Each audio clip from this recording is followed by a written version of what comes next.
तो आज हम सब class 10th math chapter number 7 निर्देशांक ज्यामिति को पढ़ने वाले हैं। तो चलिए देखते हैं इस चैप्टर में क्या है, कैसे है। यहाँ पे हम लोग देखेंगे ये होता क्या है। जैसे कि मैं आपके सामने एक ग्राफ बना रहा हूँ, ये हो गया, ये आपका है x अक्ष और ये आपका है y अक्ष। हम जानते हैं इसमें जो इधर दूरी होती है और इधर दूरी होती है, इसकी विषय में यहाँ आपका होता है 0, जिसको हम लोग मूल बिंदु भी बोल सकते हैं। इधर आपका दूरी +1 +2 +3 +4 +5 +6 इसी प्रकार से बढ़ता रहता है। और इधर आपका -1 -2 -3 -4 -5 इसी तरीके से बढ़ता रहता है।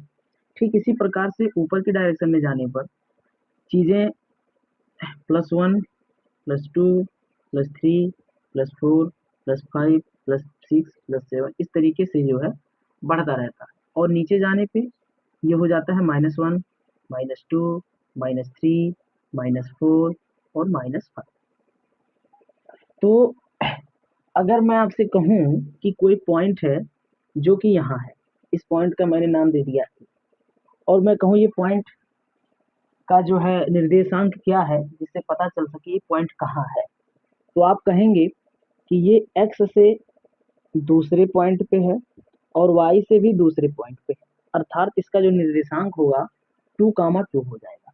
ठीक इसी प्रकार से मैं एक पॉइंट यहाँ ले लेता हूँ, ये जो है यहाँ पे है, इस पॉइंट का मैंने नाम दे दिया b। तो मैं आपसे पूछूंगा बताइए पॉइंट b का निर्देशांक क्या है। तो आप देखेंगे ये आपका x में 6 के डायरेक्शन में है और y में अगर देखा जाए y वाले अक्ष में तो ये 5 के डायरेक्शन में है, मतलब इसका निर्देशांक जो है 6,5 है। हाँ, यहाँ एक बात ध्यान देना है, जो x अक्ष के निर्देशांक है अर्थात x निर्देशांक उन्हें हम लोग भुज बोलते हैं, और जो y निर्देशांक है y अक्ष के निर्देशांक है उन्हें हम कोट बोलेंगे। कहने का मतलब पहले हम लोग x को लिखते हैं फिर y को लिखते हैं, अर्थात पहले हम लोग भुज को लिखते हैं फिर कोट को लिखते हैं। तो ये बात ध्यान रखना है, पहले x आता है फिर y, पहले x आता है फिर y आता है। हम सब दूरी सूत्र के बारे में पढ़ लेते हैं। दूरी सूत्र, दूरी सूत्र आपका है, जैसे कि इसको समझने के लिए मैं मान लूं कि हमारे पास एक बिंदु है जो कि a है और इसका निर्देशांक x1 और y1 है। मैंने एक अन्य बिंदु मान लिया जो जिसका नाम है b और इसका निर्देशांक मैंने x2 और y2 मान लिया, इस प्रकार से। अब इसके बीच की ये दूरी हो गई। कहने का मतलब मेरे पास एक पॉइंट है, एक बिंदु है a जिसका निर्देशांक है x1 y1, एक पॉइंट है b जिसका निर्देशांक है x2 y2। तब a और b की जो दूरी होगी, a और b के बीच की जो दूरी होगी वो x2 माइनस x1 के whole square plus y2 minus y1 के whole square in under root के बराबर होगा। मतलब अगर दो बिंदु है, एक बिंदु a एक बिंदु b, जिसमें इसका निर्देशांक x1 y1 है और इसका निर्देशांक x2 y2 है, तब इनके बीच की जो दूरी होगी इनके x2 माइनस x1 के whole square plus y2 minus y1 के होल स्क्वायर के अंडर रूट के बराबर होगा। तो यही आपका जो है दूरी सूत्र हो जाता है, जिसपे हमें सवाल लगाने हैं। चलिए तो हम सब उदाहरण करते हैं। जैसा कि उदाहरण आपके सामने लिखा हुआ है, ये कह रहा है क्या बिंदु 3,2 -2, -3 और 2,3 एक त्रिभुज बनाते हैं? यदि हाँ तो बताइए कि किस प्रकार का त्रिभुज बनाते हैं। तो मैं आपको बता दूं, यदि 3 भुजाएं हैं, जैसे मैंने एक त्रिभुज आपके सामने बनाई, ये 5 सेंटीमीटर है, ये 4 सेंटीमीटर है, ये 3 सेंटीमीटर मान लिया जाए। तो त्रिभुज अगर कोई 3 भुजाएं मिलकर किसी त्रिभुज की रचना करती है, कहने का मतलब ये है यदि कोई तीन भुजाएं मिल रही हैं और एक त्रिभुज बन रहा है, तब वहां एक नियम ये लागू होता है कि उनके किन्हीं दो भुजाओं का योग तीसरे वाले से बड़ा होता है। जैसे यदि मैं 5 और 3 को जोड़ दूं तो आएगा 8, जो कि तीसरी वाली भुजा से बड़ी। ठीक इसी प्रकार से 3 और 4 जोड़ दूं तो वो तीसरी वाली भुजा से बड़ी है, और यदि मैं इन दोनों को जोड़ दूं तो ये इससे बड़ी है। तो ये नियम है। जैसे कि अगर मैं यहाँ पे अपने मन से एक त्रिभुज बना दिया, मान लेते हैं ये 4 सेंटीमीटर है, ये 2 सेंटीमीटर है, ये 3 सेंटीमीटर है। यहाँ हम देख रहे हैं कि ये दोनों मिला के हो गया 7, जो कि इससे बड़ी है। ठीक, कोई बात नहीं। इन दोनों को मैंने मिला दिया, इससे बड़ी है, कोई बात नहीं। ये दोनों मिला दिया, इससे बड़ी है। इसका मतलब कि यह त्रिभुज है। अगर मैंने एक त्रिभुज और बना दिया, यहाँ मैंने इसको ले लिया 5, इसको ले लिया 1 और इसको ले लिया 3। ठीक है, इन दोनों को मिला दिया तो इससे बड़ी है। ठीक है, इन दोनों को मिला दिया तो इससे बड़ी है, इन दोनों को अगर मिला दिया तो ये दोनों इससे छोटी है, अर्थात ये त्रिभुज नहीं है। त्रिभुज होने का मतलब है कि उनकी दो भुजाओं का योग तीसरी भुजा के बराबर हो। ठीक है, तो हम इन तीनों बिंदुओं से एक त्रिभुज बनाएंगे और मान निकालेंगे। क्या वे मान तीसरी भुजा से बराबर बड़ी है तो वो त्रिभुज है। ठीक है, तो जैसा कि हमें पता नहीं है कि ये किस प्रकार का त्रिभुज बनाएगा, इसलिए हम कोई एक त्रिभुज मान लेंगे और उसके बाद लगाएंगे। उसके बाद जब पता चल जाएगा तो उसी के अकॉर्डिंग हम चित्र सही कर लेंगे। जैसे कि मैंने मान लिया कि ये त्रिभुज कुछ इस प्रकार से रहा होगा। मान लेते हैं ये P है, ये Q है, ये R है। ठीक, ये जो है हमने मान लिया। अब इसमें निर्देशांक आपको दिया हुआ है। मैं मानता हूं कि इसका निर्देशांक 3, 2 है, इसका निर्देशांक -2, -3 है, और इसका निर्देशांक 2, 3 है। आप किसी को भी कुछ भी मान सकते हैं, कोई दिक्कत नहीं। आप इसको P मान लीजिए, इसको जो है Q मान लीजिए, या इसको यहाँ, इसको यहाँ, उससे कोई फर्क नहीं पड़ता। ठीक है, अब हम क्या करेंगे, इनके बीच की दूरी निकालेंगे। दूरी निकालने के पीछे रीजन ये है, अगर मैं दूरी निकालूंगा तभी पता चल पाएगा कि ये दूरी और ये दूरी का योग इससे अधिक है कि क्या है, इस हिसाब से। तो मैं पहले निकाल रहा हूँ PQ के बीच की दूरी, तो मैं लिख रहा हूँ PQ। तो मैं इसे x1 और y1 मान ले रहा हूँ, और इसे मैंने x2 और y2 मान लिया। सूत्र हमारा है x2 माइनस x1 का whole square plus y2 minus y1 का होल स्क्वायर अंडर रूट में। अब यहाँ पे अगर हम मान रखें तो यहाँ रखेंगे x2 का मान, जो कि -2 है, फिर माइनस। अब यहाँ लिखेंगे x1 का मान 3 है, तो यहाँ 3 लिखेंगे और होल स्क्वायर कर देंगे। फिर लिखना है y2 का मान, जो कि -3 है, माइनस, फिर y1 लिखेंगे, y1 का मान 2 है, ये हो गया, और यहाँ हम अंडर रूट लगा देंगे। फिर हो जाएगा PQ, ये माइनस में है, ये भी माइनस में, तो माइनस माइनस जुड़ जाएंगे, तो -2 -3 मिला के हो जाएंगे -5 का स्क्वायर, प्लस ये भी जुड़ जाएंगे तो हो जाएगा -5 का स्क्वायर PQ।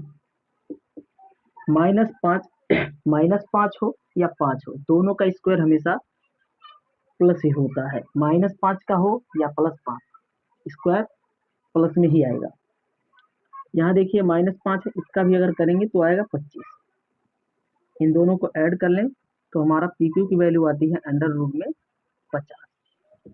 PQ बराबर हो जाएगा 7.07, जो कि करेक्ट मान नहीं है बल्कि लगभग मान है। चलिए, हमारे PQ के बीच का दूरी निकल चुका है। अब हम निकालने वाले हैं, मान लेते हैं PR के बीच की दूरी। तो PR सूत्र हमारा वही लगेगा, x2 माइनस x1 का whole square plus y2 minus y1 का होल स्क्वायर अंडर रूट में।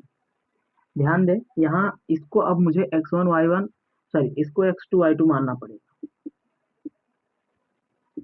चलिए, अब सूत्र में हम लोग इसका मान रखेंगे तो हो जाएगा PR बराबर x2 हमारा कितना है, 2 है, माइनस x1 कितना है, 3 है, का होल स्क्वायर प्लस y2 हमारा 3 है, माइनस y1 2 है, का स्क्वायर अंडर रूट। ये हो जाएगा PR। इसको सॉल्व करेंगे तो यहाँ निकल के आएगा 1 माइनस में स्क्वायर और यहाँ निकल के आएगा एक स्क्वायर, माइनस हो या प्लस हो स्क्वायर एक आएगा, इसका भी एक आएगा और ये दोनों का योग अंडर रूट में 2 और अंडर रूट में 2 का मान होता है 1.41 लगभग। करेक्ट मान नहीं है इसीलिए मैंने लगभग लिखा है।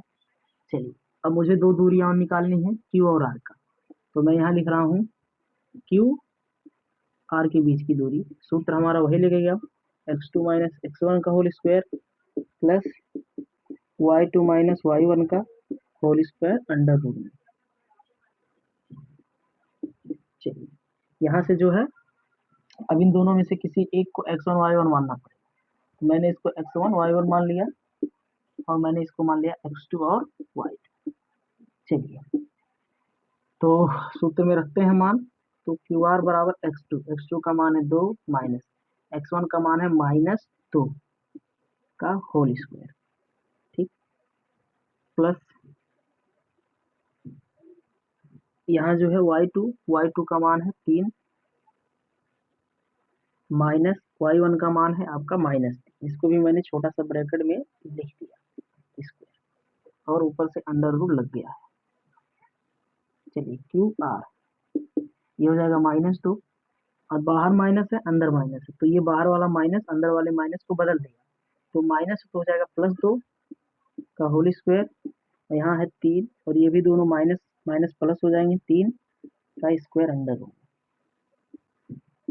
क्यू आर, ये दो दो मिलके 4 और 4 का स्क्वायर हो जाएगा 16 और 3 3 मिले क्यू आर बराबर आपका हो जाएगा 1 3 1 4 और 5 अंडर रूट में 52 और अंडर रूट में 52 का मान होता है 7.21 लगभग। चलिए ये आप जो है तीनों मान लिख सकते हैं।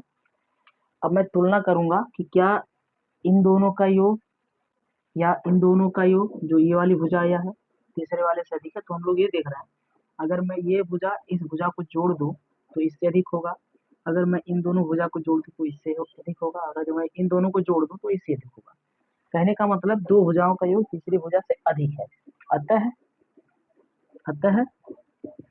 पी क्यू आर एक त्रिभुज है। तो चलिए मुझे पता चल गया है कि ये जो है एक त्रिभुज बनाता है। अब मुझे ये पता लगाना है कि किस प्रकार का त्रिभुज है। देख रहे हैं कि एक मान यहाँ पे है, एक यहाँ पे है और एक यहाँ पे है। मैं इसमें पाइथागोरस प्रमेय लगाना चाहता हूँ। अगर मैं इसमें पाइथागोरस प्रमेय लगा दूं तो चलिए आप इसमें देखेंगे कि ये मान ज्यादा है इन दोनों की अपेक्षा, तो मैं इसे कर्ण मान के चल रहा हूँ, अर्थात लिख सकता हूँ क्यू आर का स्क्वायर बराबर इन दोनों में से किसी भुजा का लिख सकते हैं, जैसे कि पी आर का स्क्वायर और अगला भुजा जैसे कि यहाँ पे पी क्यू का स्क्वायर, उसके बाद पी आर का स्क्वायर। अब मैं मान रख रहा हूँ तो क्यू आर का मान रखूंगा तो ये हो जाएगा अंडर रूट में 52 का होल स्क्वायर और यहाँ हो जाएगा पी क्यू का जो कि अंडर रूट में 50 है प्लस पी आर का मान अंडर रूट में 2 है। हम जानते हैं स्क्वायर से करड़ी कट जाती है, तो ये अंडर रूट जो है 2 से कट जाएगी, तो ये आंसर आएगा 52 और ये हो जाएगा 50 और ये हो जाएगा 2। ये देख रहे हैं 52 बराबर 52, हम लोग देख रहे हैं इसको मैं मिटा सकता हूँ। अब यहाँ हम देख रहे हैं कि जो लेफ्ट हैंड साइड है वो राइट हैंड साइड के बराबर है, अतः पी यहाँ देख रहे हैं कि क्यू आर स्क्वायर बराबर P Q square plus P R square है। अतः पाइथागोरस प्रमेय के विलोम से जो त्रिभुज पी क्यू आर है या हम लोगों का कैसा त्रिभुज है, समकोण त्रिभुज है, समकोण त्रिभुज है। और यहाँ पे ये क्यू आर जो कि लिखा है क्यू आर, इसके सामने वाली भुजा जो ये है ये आपकी हो जाएगी 90 डिग्री। चित्र जो है हम लोग का सही नहीं बना है, चित्र मैं भी सही कर दे रहा हूँ। तो इसमें जो है क्यू आर आपका कर्ण है, तो ये क्यू आर कर्ण है। अब मैं चित्र जो है फिर से सही कर रहा हूँ। तो जो है हमें सॉरी जो P है वो 90 डिग्री दिखाना है, तो यहाँ आ जाएगा Q, यहाँ आ जाएगा P। इस प्रकार से भी सही है। अब ये हमारा 90 डिग्री बन चुका है। चित्र कुछ इस प्रकार से होगा। तो निर्देशांक भी सही करना पड़ेगा, तो P का निर्देशांक यहाँ था 3,2 हो जाएगा -2, -3, -2, -3। अब ये चित्र सही है। तो इससे हमें पता चल गया है कि ये त्रिभुज बनता है, और किस प्रकार का त्रिभुज बनता है, समकोणी त्रिभुज बनता है। जैसे मैं बता दूं, इसमें कुछ करना नहीं है आपको, एक छोटा सा त्रिभुज मान लेना है और कुछ भी आप मान के इन तीनों भुजाओं का मान निकालिए। अगर इन तीनों भुजाओं के मान में से दो भुजाओं का योग तीसरी भुजा से बड़ी है तो जान जाओ कि ये त्रिभुज है। उसके बाद मुझे पता करना है कि ये त्रिभुज किस प्रकार का है। तो मैंने उसमें क्या किया, मुझे लगा कि ये पाइथागोरस प्रमेय इसमें लगाना चाहिए, तो मैंने पाइथागोरस प्रमेय लगाया और पाइथागोरस प्रमेय इसमें लग गया। इस हिसाब से ये जो पाइथागोरस प्रमेय लगने की वजह से ये जो त्रिभुज है समकोण त्रिभुज है, क्योंकि हम लोग जानते हैं समकोण त्रिभुज पे ही पाइथागोरस प्रमेय लगता है। इस प्रकार से उदाहरण खत्म होता है। तब दूसरा उदाहरण देखते हैं। जैसा कि लिखा हुआ है क्वेश्चन में, दर्शाइए कि बिंदु 1,7, 4,2, -1, -1 और -4,4 एक वर्ग के शीर्ष है। ठीक है, तो मैं आंसर बताने से पहले आपको कुछ बताना चाहूंगा। जैसा कि मुझे ये बताना है कि यह एक वर्ग बनाता है। हम चीज जानते हैं कि अगर कोई वर्ग है, यदि कोई चतुर्भुज एक वर्ग है, तो उसकी चारों भुजाएं, तो उसकी चारों भुजाएं बराबर होंगी तथा उनके उनके उनके दोनों विकर्ण भी बराबर होंगे। यह नियम ठीक है, यह नियम जो है एक वर्ग के ऊपर अप्लाई होता है। चलिए हम लोग देखते हैं कि क्या ये नियम इसके ऊपर अप्लाई हो रहा है। तो इस प्रकार से मैं एक चतुर्भुज मान लेता हूं अपने तरफ से। मान लेते हैं ये चतुर्भुज कुछ इस प्रकार से रहा होगा, जिसका मैंने निर्देशांक A, B, C और D दे लिया है। मैंने 1,7 इसको मान लिया है, इसको मैंने 4,-2 मान लिया, और C को मान लिया -1, और D को मैंने मान लिया है -4,4। तत्पश्चात मैं जो है A और B के बीच की दूरी निकालना चाहता हूँ। तो जैसा कि हमारा फार्मूला होता है x2 - x1 का whole square plus y2 - y1 का होल स्क्वायर अंडर रूट में। तो मुझे इन दोनों के बीच की दूरी निकालनी है, इसलिए मैं इसे x1 और y1 मान रहा हूँ, इसे x2 और y2 मान रहा हूँ। मान मैं अप्लाई कर दूंगा तो हमारा a प्लस b बराबर हो जाएगा x2 हमारा 4 है, माइनस x1 जो कि हमारा 1 है का होल स्क्वायर, प्लस y2 जो है हमारा 2 है, माइनस y1 आपका 7 है का होल स्क्वायर अंडर रूट में। ये हो जाएगा ab बराबर 4 में से गया तो 3, और 3 का स्क्वायर कर सकते हैं, और यहाँ हो गया, ये माइनस करेंगे तो हो जाएगा -5 का स्क्वायर। तो हो जाएगा ab बराबर 3 का स्क्वायर आपका हो जाएगा 9, और 5 का स्क्वायर 25। इन दोनों को ऐड कर लेंगे। यहाँ आप विशेष ध्यान देंगे, चाहे -5 हो या +5 हो, स्क्वायर हमेशा 25 होता है। इन दोनों को ऐड कर लेंगे तो हमारा आंसर आएगा 34। आप देख पा रहे होंगे AB का जो मान है हमारा आ चुका है। ठीक इसी प्रकार से मैं BC का भी मान निकालूंगा। फार्मूला हमारा वही लगेगा, x2 - x1 का whole square plus y2 - y1 का होल स्क्वायर अंडर रूट में। हमारा हो गया BC बराबर। अब यहाँ पे मैं BC के बीच निकालना चाह रहा हूँ, तब x1 और y1 दूसरा हो जाएगा। मैं इसे x1 और y1 मान ले रहा हूँ, और मैं इसको जो है x2 और y2 मान ले रहा हूँ। फार्मूले में मान जब रखेंगे तो x2 का मान यहाँ से निकल के आ रहा है -1, फिर माइनस x1 का मान हो जाएगा -4 का होल स्क्वायर प्लस y2 हमारा हो जाएगा -1 माइनस y1 जो कि 2 है का होल स्क्वायर अंडर रूट में लगा लेंगे। इसको सॉल्व करेंगे तो ये -1 और -4 हो जाएगा -5, और -5 का स्क्वायर होता है 25। मैं डायरेक्टली कर रहा हूँ, आप कर सकते हैं एक स्टेप बढ़ा के। -1 -2 आपका हो जाएगा -3, और 3 का स्क्वायर होता है 9 अंडर रूट में। इसको BC बराबर आ जाएगा आपका 34 अंडर रूट में। तो हमारा जो है AB का वैल्यू यहाँ आ चुका है, और यहाँ पे BC की वैल्यू आ गई है। ठीक इसी प्रकार से मैं AD और DC की वैल्यू निकालूंगा। तो मैं पहले AD की वैल्यू निकाल लेता हूँ। तो फार्मूला तो हमारा वही लगेगा, x2 माइनस x1 का whole square plus y2 minus y1 का होल स्क्वायर। यहाँ पे जो है x1 y1 दूसरा मानना पड़ेगा क्योंकि यहाँ पे a और d की बात चल रही है। तो मैं इसे x1 और y1 मान ले रहा हूँ, तब हमारा ये x2 और y2 हो जाएगा। फार्मूले में मान अप्लाई करेंगे तो हो जाएगा AB बराबर x2 हमारा -4 है माइनस x1 हमारा 1 है का होल स्क्वायर प्लस y2 यहाँ से हम लोग अगर देखें तो y2 का मान 4 है माइनस y1 का मान 7 है का होल स्क्वायर अंडर रूट में कर देंगे। ये हमारा निकल के आएगा AB बराबर -4 -1 हो जाएगा -5, तो -5 का स्क्वायर 25 होता है। यहाँ से अगर माइनस करेंगे तो यहाँ इधर रुक जाओ, इसको इस तरीके से हम लोग पहले लिख लेते हैं। यहाँ इसको सॉल्व करेंगे तो -3 का स्क्वायर हो जाएगा क्योंकि यहाँ 4 प्लस में है और 7 माइनस में है। तो AB बराबर -5 का स्क्वायर 25 और 3 का स्क्वायर 9 अंडर रूट में हो जाएगा। इन दोनों को ऐड करने के बाद सॉरी यहाँ पे जो है AD है, AD क्योंकि हम सब AD निकाल चुके हैं तो ये AD हमारा है। तो जो AD है AD बराबर निकल के आ जाएगा 34। यहाँ आप देख पा रहे होंगे AB की भी मान वही है, BC की भी मान है, वही AD की भी मान है। चलिए हमारा चौथा भुजा जो कि है DC, मैं DC के मान निकालना चाहूँगा। तो फार्मूला तो हमारा वही लगेगा x2 माइनस x1 का whole square plus y2 minus y1 का होल स्क्वायर अंडर रूट में। मान रखने के बाद देख रहे हैं आंसर क्या आ रहा है। तो चलिए DC बराबर x2। अब यहाँ पे जो है DC देख लें, DC तो इसमें से इन दोनों में से किसी को x1 और किसी को y1 किसी को x2 y2 मानना पड़ेगा। तो मैं इसको जो है x1 और y1 मान रहा हूँ, इसको मैं मान रहा हूँ x2 और y2। तो हमारा DC निकल के आने वाला है x2 यहाँ पे -1 है माइनस x1 आपका है -4। तो मैं यहाँ छोटा सा एक ब्रैकेट में इस चीज को लिख दे रहा हूँ, उसके बाद बड़े ब्रैकेट का स्क्वायर कर दूंगा। फिर y2 हमारा -1 है, एक माइनस पहले से ये फार्मूले से आ गया माइनस, उसके बाद y1 का मान जो है -4 है, अप्लाई कर देंगे स्क्वायर अंडर रूट लगा देंगे। DC सॉल्व करने पे -1 माइनस और माइनस ये हो जाएगा 4 का स्क्वायर प्लस ये -1 -4 मिला के आपका हो जाएगा -5 का स्क्वायर।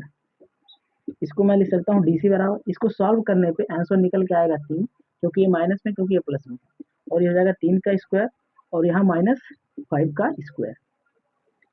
अगर यहाँ से देखें तो 3 का स्क्वायर 9 और इसका निकल के आएगा 25। इन दोनों को ऐड कर देंगे तो DC की वैल्यू निकल के आ जाएगी आपकी 34। तो इस प्रकार से मैंने चारों भुजाओं की वैल्यू निकाल ली है, BC और यहाँ पे AD और यहाँ DC, चारों मान सेम है। चलिए मैंने तो अपना पहला नियम देख लिया कि चारों भुजाएं बराबर हैं, ठीक है। अब मुझे विकर्ण की वैल्यू निकालनी है, जो कि ये आपका विकर्ण है। मुझे अब AC और DB की मान निकालनी है। यदि वो दोनों बराबर हो जाएंगे तो दी गई चतुर्भुज आपका एक वर्ग होगा, ठीक है। AC की वैल्यू निकालते हैं जो कि एक विकर्ण है। तो मैं यहाँ लिख सकता हूँ विकर्ण AC। मैं विकर्ण AC की वैल्यू निकालना चाहता हूँ, विकर्ण AC की वैल्यू। तो AC वाला फार्मूला तो वही लगेगा x2 माइनस x1 का whole square plus y2 minus y1 का होल स्क्वायर अंडर रूट में। तो यहाँ हो जाएगा AB। इनमें से मुझे जो है किसी को मानना पड़ेगा। चलिए यहाँ तो माना हुआ है, x1 y1 हो गया, x2 y2 हो गया।